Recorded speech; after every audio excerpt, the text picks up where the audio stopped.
জি, আমার ১ম প্রোডাক্ট এই জুয়েলারি। কারণ আমার টার্গেট ছিল যে আমি যেহেতু এটা টেস্টিং পারপাস এ করছি, আমি এখানে বেশি ইনভেস্ট করতে পারব না। কিন্তু আমার একটু ভ্যারাইটিস কালেকশন লাগবে।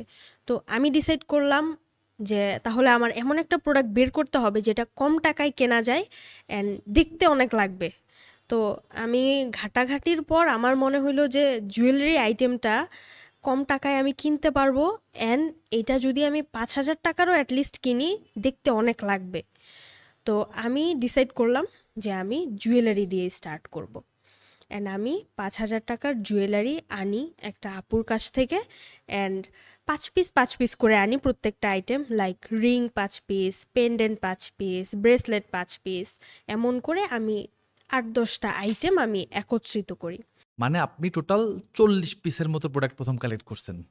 জি, জি ভাইয়া, এমনই ৩০ থেকে ৪০, খুব বেশি না, অল্প, কিন্তু আমি চেষ্টা করছি যেন আমার কাছে জুয়েলারির অপশন থাকে।